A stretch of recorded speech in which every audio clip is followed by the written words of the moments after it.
one, you bastard! Brought to you by supporters who probably have better taste than this schmuck.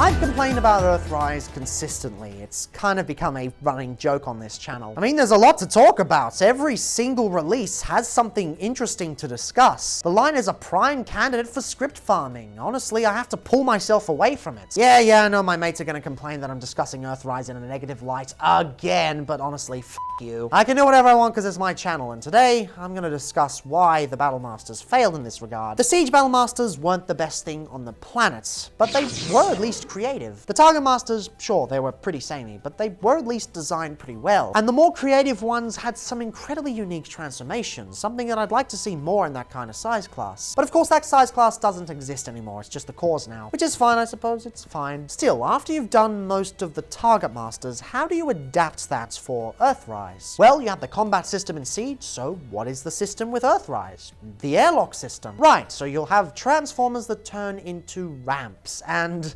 already there's a problem. A ramp is a flat plate. That is not a prime candidate for an interesting transformation. You have to be incredibly clever about how you approach it. And this is Earthrise.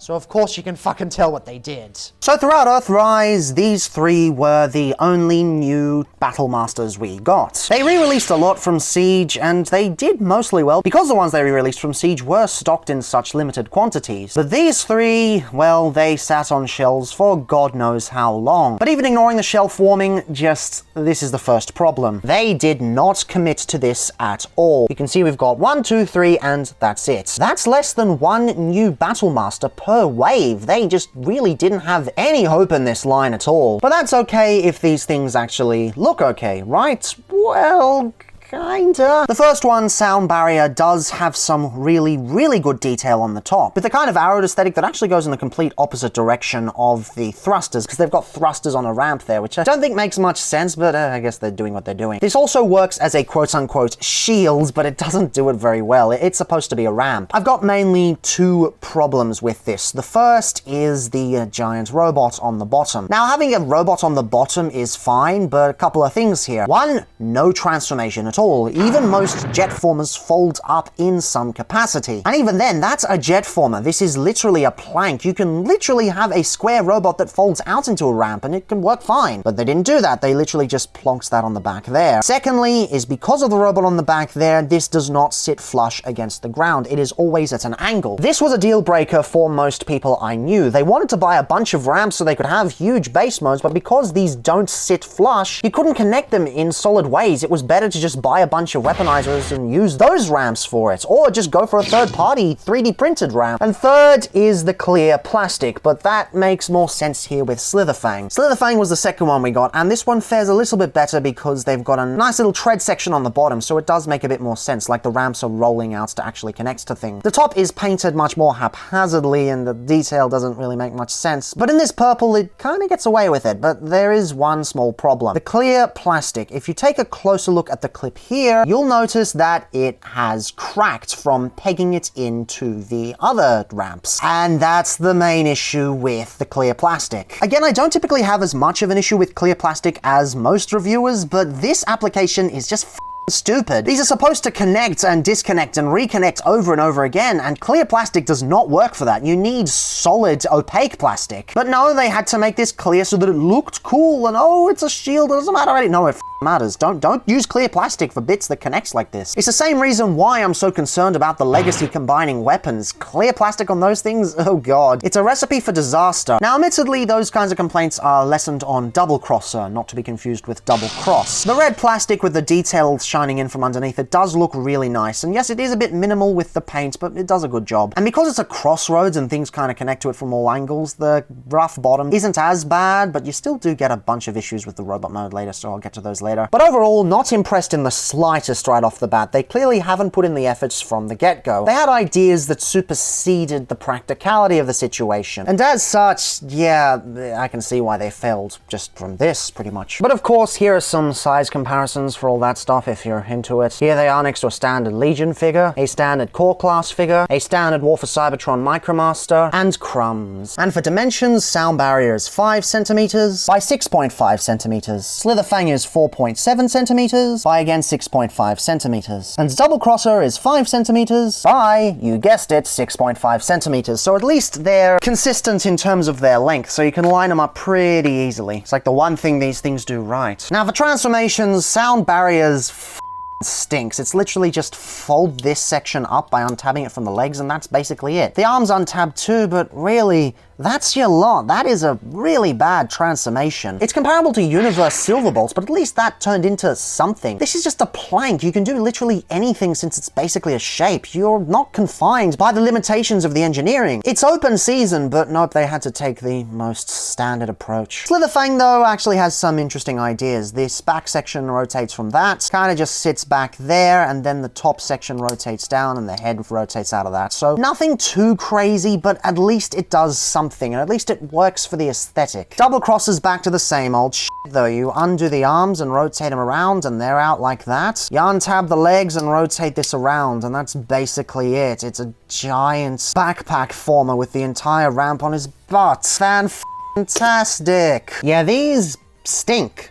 These flat out stink. They're really, really bad. Slitherfang is the only one that's even remotely passable. The other two, you can tell they just have not put any effort into whatsoever. Like starting off with sound barrier, it really, really suffers. The head sculpt is nothing to write home about. They're making a completely new design so they can literally come up with anything, but they've gone for the most generic bullshit imaginable. Visor and a barely noticeable chin with a helmet that kind of looks like Megatron but doesn't really do a good job. The proportions on the torso stink. They've basically got an entire robot underneath so they can do any proportions they like, but basically he's got a chest and underpants. There's no midriff whatsoever. Another problem is that this entire torso section here is painted and not solid plastic, meaning that the ball joints are completely clear plastic because they couldn't just do this part in clear plastic and have it snap when you're constantly pulling it on and off. No, the entire thing has to be clear plastic and has to crumble to pieces. I have heard of so many cases of sound barriers breaking into a billion parts. And the plastic on the rest of the body ain't great either, because it's just a bunch of plain old off-white with haphazard detail that doesn't do anything. Also, hollowness on the back. Like, I get hollowness if it's part of the transformation and for the budget, but it's literally nothing that transforms into here. Makes no goddamn sense. Oh, and he's too back heavy to stand most of the time. It's like the Micromasters, but even worse. Articulation stinks. You got arm ball joints that work alright, but the leg ball joints don't go forward at all. They just go out a little bit, not even all the way, and I don't want to push it because I know what happens if I push it. Just this sucks. This is absolutely bottom of the barrel, one of the worst. Anyway, size-wise, he is 5 centimeters by 6.4 centimeters, so he loses 1 millimeter when transforming into robot mode in terms of height. And you got size comparisons with a standard Legion figure, a standard Core Class figure, a standard War for Cybertron Micromaster, which still stands better than this shit, and crumbs. Now, truth be told, Slitherfang is alright. It's not amazing. I know a lot of people go nuts over this, but I don't consider it that amazing. I just think it's okay. It's passable, but a lot of people love this. But I think it's fine, it's fine. The joints are a little bit weak, so you can't get that many poses out of him. They probably should have pinned that, but then again, with the clear plastic, I can see why they didn't, although they did pin the top here, so I don't know why they didn't do that. But for the most part, it does well. It's in very similar colors to Siege Barricade, with the sort of silvery purple color and the transparent purple with all the gunmetal highlights. It's very similar to Barricade. The head sculpt is fine. It's cool that it's got a kind of 5mm port there, so you can keep a gun under his head, I guess. The red eyes are painted a bit sloppily, but it'll do. Articulation's limited. You got a swivel at the head. Rotation here and a swivel over here and another rotation back there that's much tighter. They should have kept that as tight as that, but I see why they didn't. But yeah, you can get some all-right snake poses out of that, but I get that snakes aren't the easiest ones to articulate because they've got a lot of joints in real life and they can't really do that. But yeah, this is a unique idea at the very least, and I wish they did that for the other Battlemasters, but nope, they just had to be lazy as f***. Now, if we keep this guy at full right angles, he is once again 5 centimeters wide and 5.2 centimeters tall. And of course, we've got size comparisons with a standard Legion figure, a standard Core Class figure, a standard War for Cybertron Micromaster, and crumbs. And it's back to laziness, although I must admit they've done a slightly better job this time in comparison to Sound Barrier. At least this guy has a unique design. The torso detail is pretty neat, especially with the 3 dots there. The heads aren't that crazy, but it's cool that they've got 2 heads. It's a bit of an interesting design choice, and it works for the kind of crossroads design they've got going here. The colors work really, really well with the transparent red kind of shining through, but again, it's just sound barrier again in many regards. You've got the entire back section sitting on its butt, despite the fact this is basically a shape, meaning they could have literally done anything and just had this part become the leg, that part become the other leg, that part become the torso, but no, they had to just plonk the robot on the bottom. And once again, you have to deal with clear plastic ball joints. You've got the ball joints clear plastic, balls here clear plastic, even the sockets here are clear plastic, so that can break pretty easily. Just why would you do that for Ramp Masters? In fact, just don't do ball joints in clear plastic. It's a terrible idea. God, Kingdom Eject is gonna be a nightmare, isn't he? At least the articulation is a bit better. The arms here do get a bit more, and you get an extra swivel there thanks to the transformation. And the legs actually function all right, although at this point, it's too little too late. Anywho, in terms of sizing, he is 6.5 centimeters wide, as he was long in the alt mode, and 5.8 centimeters tall. And of course, a standard Legion figure, core class figure, War for Cybertron Micromaster, and crumbs. It really sucks that this is the best we got, because they could have been so much more. We did get concept art leaked in a sort of investors pitch meeting thingo that ended up online in some regard. And the two Battlemasters we got in those photos looked amazing. It's no secret that Earthrise was cut short due to the pandemic and the global supply chain issues. But the fact they didn't prioritize those interesting designs and just went for the most bog standard bullshit, it really frustrates me. As a Legends aficionado, I love seeing interesting things they can do at the size. And the modern core class is a perfect example of that, but these things I just could not give less of a shit. I don't have many complaints for Slitherfang. He is simple, but he is creative. The color scheme is great, and the only things really holding him back are the plastic choices and the articulation, the latter of which is perfectly understandable at the scale. I just wish it wasn't made out of clear plastic, but other than that, it's okay. If you want to army build Slitherfangs, which I know a bunch of people have, then just go for it. It'll do you just fine. But as for the other two, as for Sound Barrier and Double Crosser, oh god, no. Just the sheer laziness.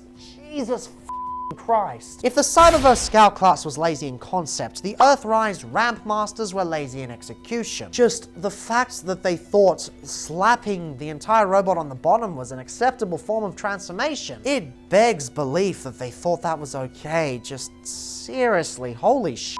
And the clear plastic, like, it's more noticeable on these figures because the ball joints are clear plastic, which means breakages are going to be far more common. These figures are ticking time bombs. Just see what happened to the Power Core Combiners for an example. Their minicons shattered years after release. Yes, a few on the aftermarket still work okay, but the majority don't. So if you want more ramps, don't get these. Just buy a third-party 3D printed ramp kit instead. You'll end up paying a lot less in the long run because you'll get more ramps to begin with, and it'll encourage more play patterns anyway. Don't pass jail, don't pass go, don't collect $200, don't pick up these Ramp Masters. Honestly, what else is there to say? Well, for the official stuff, not a lot actually. I'm fairly certain I've covered everything in mainline that I've wanted to discuss. So tomorrow, let's jump into third party with a somewhat obscure release. Not many people know about this one, but he's very near and dear to my heart. So, I guess I'll see you then.